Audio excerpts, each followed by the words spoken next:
So we're gonna move on to our next subject, and we're gonna talk about Nickelodeon Animation for a second. So the animation studio is finally being recognized by the Animation Guild as part of IATSE. They're going to be bargaining. They're going to be working with them. So they've been kind of this non-union entity kind of floating, which I thought was kind of crazy. I'm like, the Nickelodeon Animation team are not covered under any kind of union. And that involves a lot of their production staff. And it just hasn't happened. So they finally said, well, enough is enough. And we need some change. And they came forward and they put it out there, and change, everybody. Change is coming. And here's what's happening right now.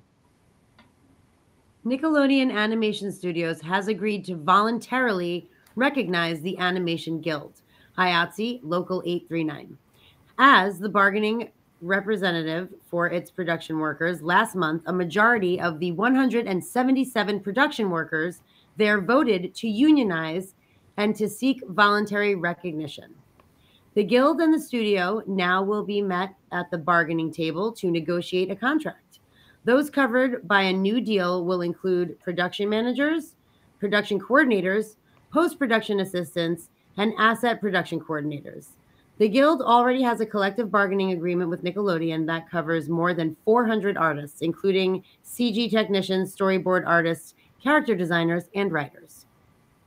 Yeah, so this is actually a pretty big thing for this animation team, because a lot of them haven't been covered for a long time, and IATSE is one of the biggest crew unions out here. So the fact they're able to join that actually is a huge bargaining chip for them. Now IATSE just actually finished their contract up over in the fall, so that's done. But hopefully now they can work with IATSE, and they have their own local union number. They can actually get themselves covered and taken care of, because a lot of these people are working for, they're on these weird contracts that put them on there for 12 to 14 hours a day, and they don't get actual like overtime until after that. And these productions end earlier. And animation is different. It's a different world. And I'm just surprised they weren't included originally, especially in a place called Nickelodeon. You think they'd be covered. You think they'd cover their staff. Everybody else is covered. Why are these people not covered? And I think this was a no-brainer for IATSE and for actual Nickelodeon when it was finally they're like, hey, maybe you should do this. Oh, yeah, we should probably do this. It makes sense. So this is, it's a big win for them. I'm happy they put it out there, and they were like, we got to change this. Change is coming. So the next round of negotiations here, hopefully they get better wages. Hopefully it helps them take care of their lives better, because everything is going up in this town. And unfortunately, the producers don't want to pay more. And you have to, because everything's more expensive. And if you want to live and work in Los Angeles, and all these people work in Burbank at the animation studios is not too far from here, you have to be paid right, and you have to be covered. You have to be covered by a union. So this is a big win for them. Sabrina, you hear about this. Are you surprised this happened? Not surprised. I think that it needed to happen, and I'm glad that it did without much resistance. But there was like, I remember when this started, it wasn't November. I know that they voluntarily did it, but it wasn't an immediate thing. They've been trying to get this done for a while, and a lot of the animators who are working all these hours and stuff were not getting comments. Like, people were getting money from their parents to like pay their rent. Like they're not being properly compensated and stuff, or getting benefits and all that. So I feel like it absolutely had to happen, and I'm really glad that Nickelodeon didn't put up a fight.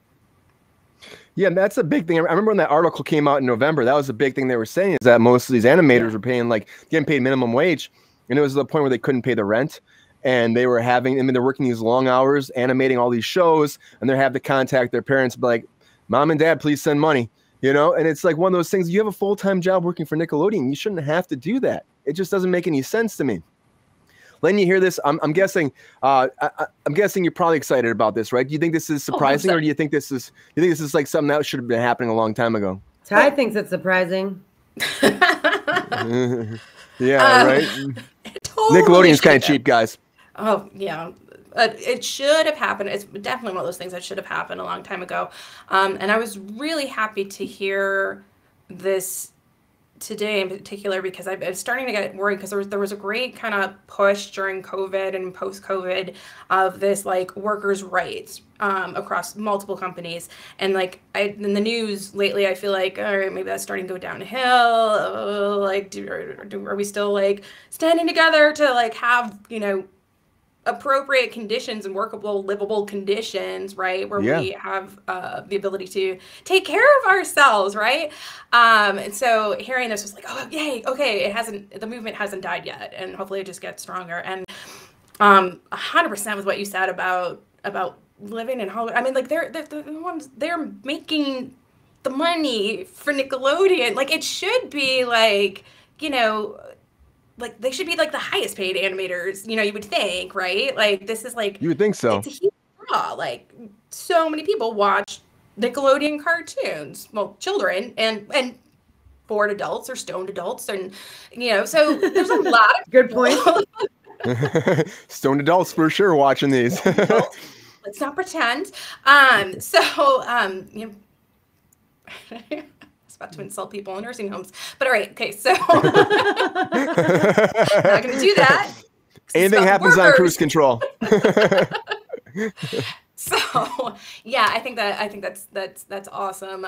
And very glad to hear that Nickelodeon wasn't going to fight back against it. So yeah, it's about time, and I'm kind of surprised there wasn't more throwback to this, because Nickelodeon, I've worked for them for years. Usually the people that work for Nickelodeon are amazing, but the higher ups, some reason they're just cheap, and they get all these special back end deals from SAG-AFTRA where like they can do new like rates, or all of a sudden the main actors aren't getting residuals because they're the main actors, but the guest stars do, but the main cast don't, who are working the most, which is weird. And then after 3 seasons, they cancel shows. Disney does it, Nickelodeon does it, because after 3 seasons they go into new contracts where it's like full wages for the crew too and for the cast, and so they cancel the show. And then they make, you know, either do a spin-off and then it's a whole new show back to season 1, or they just start over again. And they use it like, oh, the kids are growing up and stuff. It's very unfortunate that it happens, but it does happen. Shots are fired. But I'm just saying, I'm happy Nickelodeon didn't fight this and they're letting these people be taken care of, because it's just sad to hear this, that these people weren't able to pay their bills when you're working for a big company like Nickelodeon.